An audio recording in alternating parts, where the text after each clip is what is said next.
Assalamualaikum warahmatullahi wabarakatuh. Selamat pagi, selamat siang, selamat sore, selamat malam buat sobat engineer semuanya yang ada di Indonesia ini dan atau dimanapun Anda berada ya. Semoga hari ini menjadi hari yang penuh berkah, penuh keberlimpahan, dan selalu dilapangkan rezekinya. Tak lupa semoga tetap sehat selalu. Amin. Selamat berjumpa kembali dengan saya Ardi untuk mengawal di channel Industrisia ini. Jangan lupa untuk subscribe, like, dan share ya. Oke, hari ini kita akan membahas beberapa tugas akhir teknik kimia ya, perancangan pabrik yang ada di Industrisia ya. Yang pertama ini pabrik formalin atau formaldehid ya.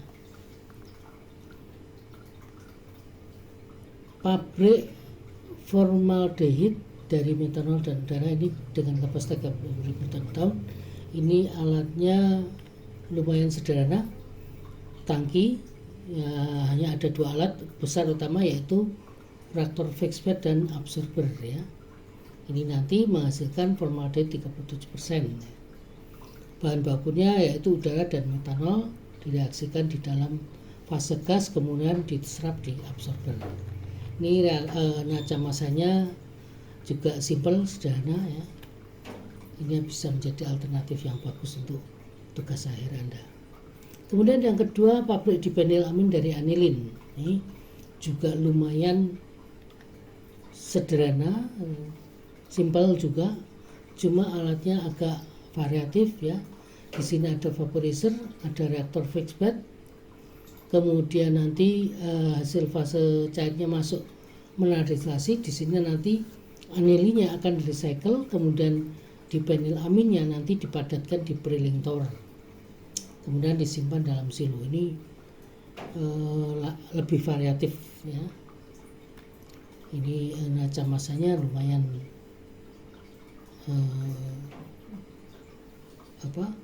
lumayan padat ya. Kemudian kita masuk, ini nggak usah panjang-panjang ya. Ini masuk ke yang ketiga yaitu dimethylformamid. Nah, kalau dimethylformamid ini bahan bakunya dimetilamin dan metylformat. Ini fase reaktornya ini adalah fase cair. Ya. Ini kedua bahan ini sebelumnya nanti dipanaskan dulu baru masuk ke dalam reaktor. Yaitu di reaktor pakai reaktor RATB ya. Kemudian pada suhu reaktornya itu pada suhu 110. Kemudian hasil reaksi ini nanti masuk ke menarisasi ya.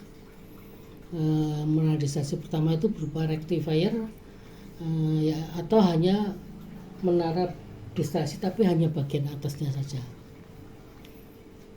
Hasil bawahnya itu berupa dimethylformamid ya, produk akhirnya. Kemudian hasil atasnya itu berupa metanol dan metylformat ya.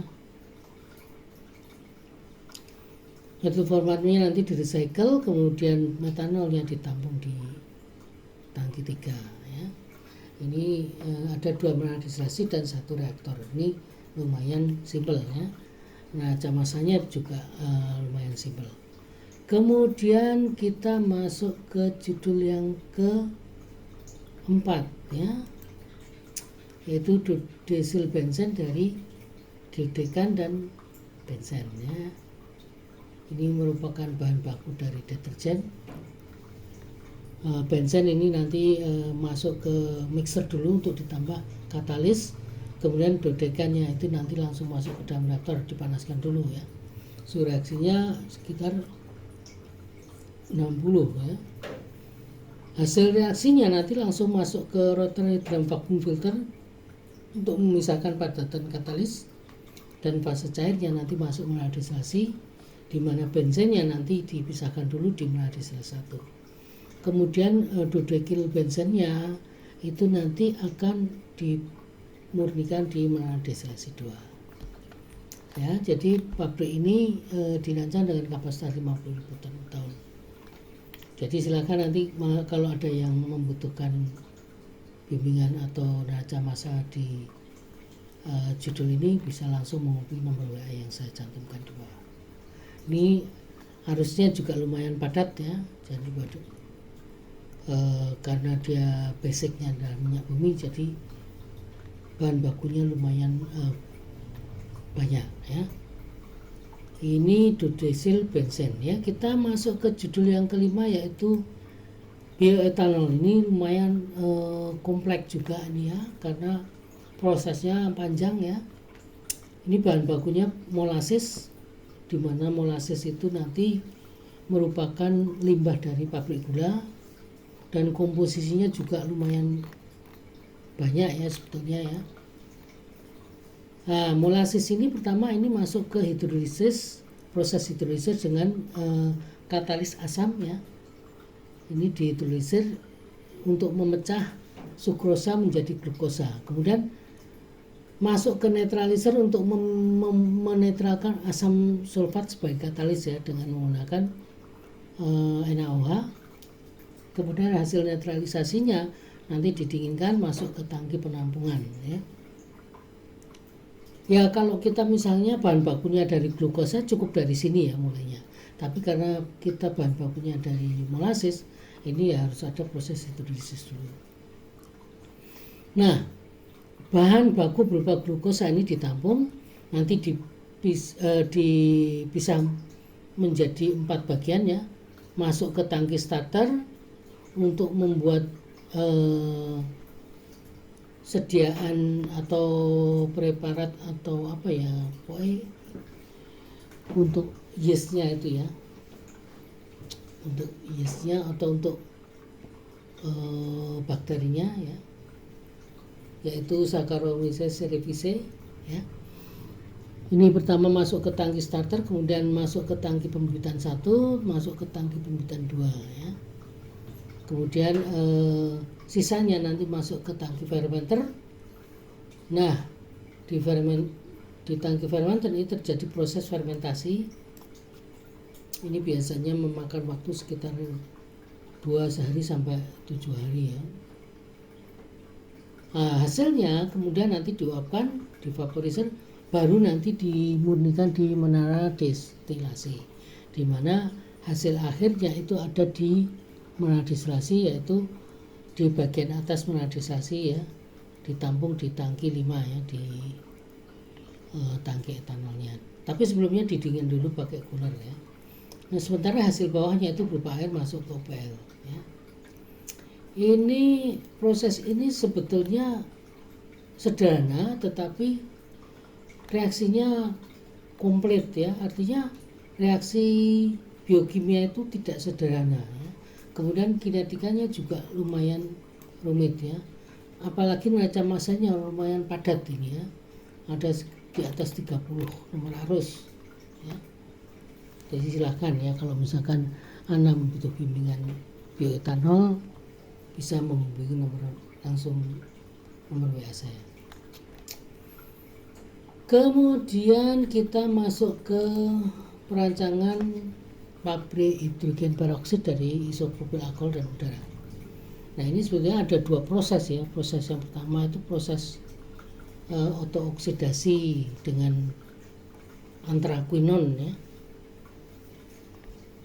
Kemudian yang kedua itu menggunakan isopropil alkohol. Ini bahan bakunya udara ya, masuk ke reaktornya reaktor gelembung. Kemudian nanti udara sisa nanti dibuang ke OPL, kemudian fase cairnya nanti masuk ke proses pemurnian di menara destilasi. Ada 2 menara destilasi. Menara destilasi 1 itu memisahkan hidrogen peroksida sebagai produk utamanya. Nah, ini masuk ke tangki penyimpanan, tapi sebelumnya tambahkan pelarut stabilizer untuk menstabilkan. Kemudian hasil atas menadistilasi 2 ini nanti berupa aseton dan isopropil alkohol nanti direcycle untuk isopropil alkoholnya. Sementara asetonnya nanti masuk ke sebagai produk samping ya, masuk ke tangki penyimpanan yang kedua. Ini lumayan kompleks juga prosesnya ya, reaktor gelembung, kemudian ada kompresor, kemudian ada hopper, ada belt conveyor, kemudian ada screw conveyor, ada bucket elevator, kemudian alat-alat prosesnya ini ya, ada heater, cooler, boiler, ini juga kompleks. Kemudian ada steam jet ejector sebagai proses pemvakuman ya, ini lumayan itu.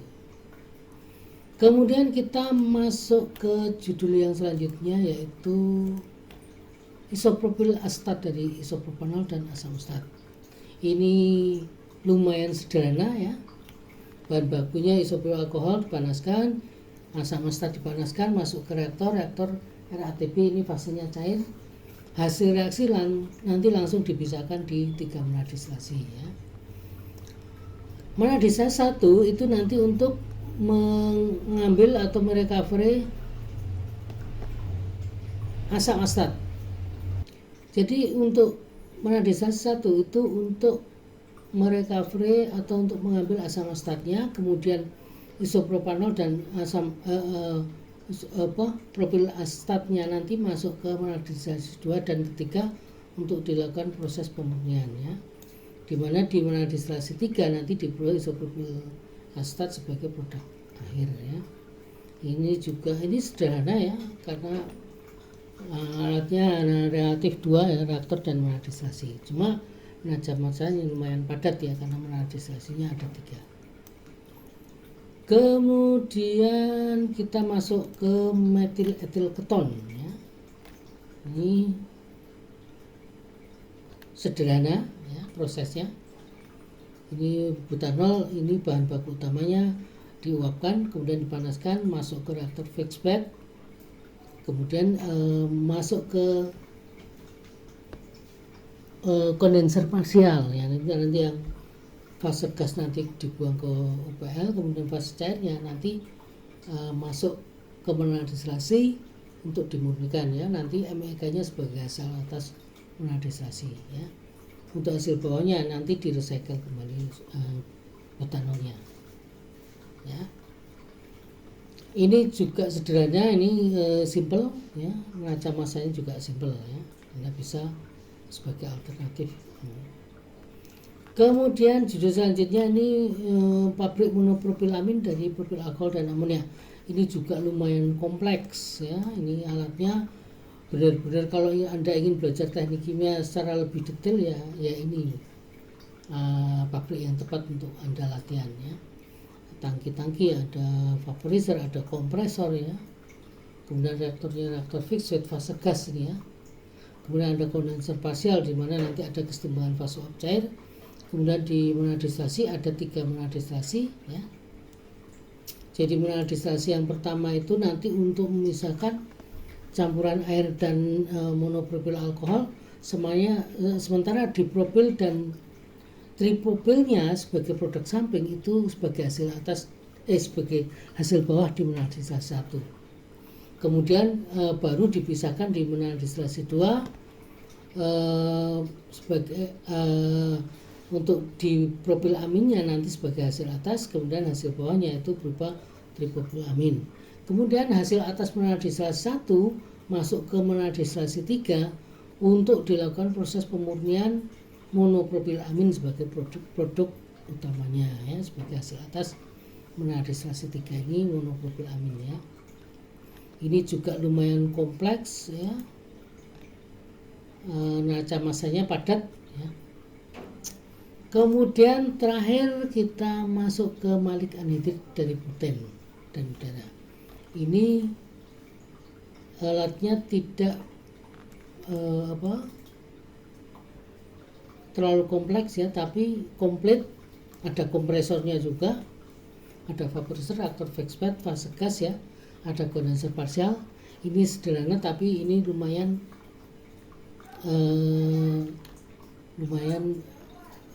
bagus ya untuk latihan. Ini ya, jadi malikan nitrit dari bahan-bahan buten dan udara. Nah, untuk neraca massa ini, untuk pabrik-pabrik yang kita bahas tadi ini ada neraca massanya. Jadi silahkan kalau Anda membutuhkan, silahkan langsung DM saya melalui WA yang saya cantumkan di bawah. Jadi hanya saja nanti untuk untuk neraca massa, untuk pengiriman file dan sebagainya ini nanti berbayar ya, tidak karena channel Industrisia ini tidak dimonetisasi oleh YouTube. Jadi supaya bisa berkelanjutan, maka nanti ada beberapa file yang harus berbayar untuk ketika Anda membutuhkannya. Oke, saya kira cukup sekian hari ini pembahasan kita tentang tugas akhir yang ada di Industrisia. Silakan Anda kalau membutuhkan bisa langsung hubungi saya ya. Dari saya cukup sekian, tetap semoga tetap semangat, tetap sehat ya. Semoga menjadi hari yang indah hari ini ya. Jadi jangan lupa, kembali lagi saya ingatkan untuk subscribe, like, dan share di channel Industrisia ini. Dari saya Bilai Taufik wal Hidayah. Assalamualaikum warahmatullahi wabarakatuh.